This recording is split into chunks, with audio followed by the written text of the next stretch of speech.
Everyone, welcome back to my channel. I hope you guys are doing well. So friends, video का title देख के आपको समझ में आ गया होगा कि आज हम लोग कौन सा फॉर्म फिलअप करने जा रहे हैं। तो चलिए विदाउट वेस्टिंग टाइम हम लोग फटाफट से फॉर्म फिलअप करते हैं। तो ये फॉर्म असिस्टेंट ऑफिसर सेफ्टी के पोस्ट के लिए निकाली गई है। तो सबसे पहले आपको डिस्क्रिप्शन बॉक्स में दिए गए लिंक से इस पेज पे आ जाना है। तो यहाँ पे स्क्रॉल डाउन आप करेंगे, यहाँ पे अप्लाई बटन पे आपको क्लिक कर देनी है। क्लिक करने के बाद अगर आपने पहले कभी रजिस्टर किया होगा तो आपके पास यूजर आईडी ईमेल होगा, उससे आप लॉगिन कर सकते हैं। और नहीं किया है तो आपको simply new user register button पे आपको क्लिक कर देनी है।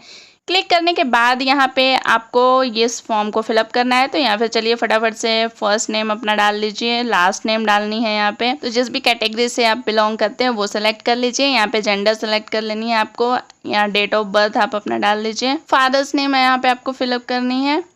उसके बाद यहाँ पे फादर की ऑक्यूपेशन फिल करनी है। सो आपके फादर क्या करते हैं, पब्लिक सेक्टर में काम करते हैं, प्राइवेट सेक्टर में काम करते हैं, अनएम्प्लॉयड हैं, कुछ नहीं करते हैं, या फिर फार्मर, कुछ भी जो भी है ऑक्यूपेशन आप वो फिल कर दीजिए यहाँ पे। उसके बाद मदर्स नेम आपको यहाँ पे डालनी है और मदर की ऑक्यूपेशन डालनी है। तो आपकी मदर क्या काम करती है वो आपको डाल देनी है यहाँ पे। तो यहाँ पे एड्रेस आप अपनी सारी डाल दीजिए, city, state, pin code, religion यहाँ पे सेलेक्ट कर लेनी है आपको। तो यहाँ पे आपसे पूछी जा रही है कि आप एक्स सर्विसमैन है क्या, मतलब आपने पहले कभी आर्मी में, Indian army, Indian air force, navy वगैरह में काम कर चुके हैं। अगर हाँ तो आप यहाँ पे यस पे सेलेक्ट करके कितने दिनों तक आपने काम किया है वो टाइम पीरियड यहाँ पे लिख लेनी है, नहीं है तो नो कर लीजिए। उसके बाद यहाँ पे आपसे पूछी जा रही है कि 1980 से लेकर 1819 के बीच में जो कश्मीर डिवीज़न हुआ था उसके आप डोमिसाइल हैं क्या, अगर हैं तो यस, नहीं तो नो। उसके बाद यहाँ पे अगर यस होंगे तो आपको टाइम पीरियड यहाँ पे लिखनी है। यहाँ पे आपसे पूछी जा रही है कि एनटीपीसी के आप एम्प्लॉय रह चुके हैं क्या, अगर आप रह चुके हैं तो यहाँ पे आप यस पे टिक करेंगे। उसके बाद फिर यहाँ पे आपको अपनी एम्प्लॉय आईडी डालनी होगी, कितने दिन तक कौन से पोस्ट पे आप पोस्टिंग थी आपकी वो डालनी है। उसके बाद यहाँ पे दिव्यांग आप हो तो यस लगाइए, नहीं तो नो। उसके बाद यहाँ मैरिटल स्टेटस आप सेलेक्ट कर लीजिए, मैरिज अगर हुई है तो कब हुई है वो आपको डालनी होगी यहाँ पे। उसके बाद यहाँ पे अपनी एक वैलिड ईमेल आईडी डाल दीजिए, फ़ोन नंबर यहाँ पे डाल दीजिए, सेव एंड रजिस्टर बटन पे क्लिक कर देनी है। तो यहाँ पे सक्सेसफुली आपके रजिस्ट्रेशन हो। तो यहाँ पे देखिए यूजर आईडी आपकी जनरेट हुई, आप इसको नोट डाउन कर लीजिएगा। बाद यहाँ पे ओके क्लिक कर दीजिए। ओके में क्लिक करने के बाद यहाँ पे आपको यूजर आईडी जो अभी आपको नोट करवाया था वो डाल लीजिए, ईमेल आईडी अपना डाल लीजिए और लॉगिन कर लीजिए। लॉगिन करने के बाद यहाँ पे आपके ईमेल आईडी पे एक ओटीपी गया होगा, उसको आपको डाल देनी है यहाँ पे। उसके बाद इस कैप्चा को आप सेलेक्ट कर लीजिए और सबमिट बटन पे क्लिक कर दीजिए। अप्लाई पे क्लिक करने के बाद यहाँ पे आपको एडवर्टाइजमेंट सेलेक्ट कर लेनी है। तो एक ही एडवर्टाइजमेंट जिसके लिए अप्लाई कर रहे हो वो सेलेक्ट कर लेनी है। उसके बाद यहाँ पे पोस्ट सेलेक्ट कर लेनी है।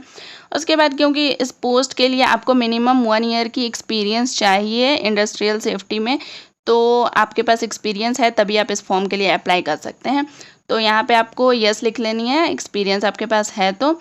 उसके बाद नीचे में आपसे पूछी जा रही है कि इस पोस्ट के लिए जितनी रिक्वायरमेंट्स चाहिए वो सारी रिक्वायरमेंट्स आपके पास है अगर, तो आपको उसको ब्रीफली यहाँ पे लिख देना है। लाइक मैं यहाँ पे लिख रही हूँ फॉर एग्जांपल इंजीनियरिंग डिग्री मेरे पास है, इलेक्ट्रिकल में विद डिप्लोमा इंडस्ट्रियल सेफ्टी में है, और साथ ही साथ 1 ईयर की एक्सपीरियंस भी मेरे पास है। तो फॉर एग्जांपल मैंने ये लिखा। डिटेल में जानना है कि हाँ इस पोस्ट की रिक्वायरमेंट्स क्या है, क्या होंगी, एजुकेशन क्वालिफिकेशन, तो इस नोटिफिकेशन का लिंक मैंने डिस्क्रिप्शन बॉक्स में डाल दिया, आप वहाँ से चेक कर सकते हैं। अब यहाँ पे आपको गो एंड नेक्स्ट पे क्लिक कर देनी है। अब यहाँ पे आपको क्वालिफिकेशन डालनी है तो फटाफट से आप डाल लीजिए। तो ग्रेजुएशन डिटेल आप यहाँ पे डाल लीजिए, बीटेक आप डाल लीजिए। उसके बाद यहाँ पे इलेक्ट्रिकल ब्रांच कौन से इंस्टीट्यूट से आपने किया है वो आपको डालनी है। अगर कुछ मैच नहीं कर रहा है तो आप अदर्स सेलेक्ट कर सकते हैं। उसके बाद यहाँ पे आपको यूनिवर्सिटी सेलेक्ट करनी है अपनी। उसके बाद आपने कब से कब तक अपनी डिग्री कंप्लीट की है वो यहाँ पे सेलेक्ट कर लीजिए, फ्रॉम टू नेक्स्ट।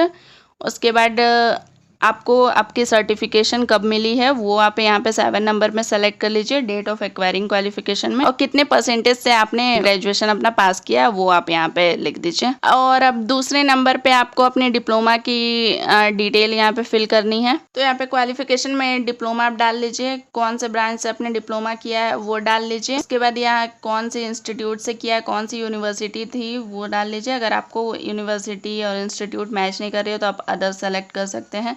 उसके बाद कब से कब तक आपने किया है, तो फ्रॉम में आपने कब स्टार्ट किया है वो डाल लीजिए डेट, और कब तक आपकी डिग्री कंप्लीट हुई है।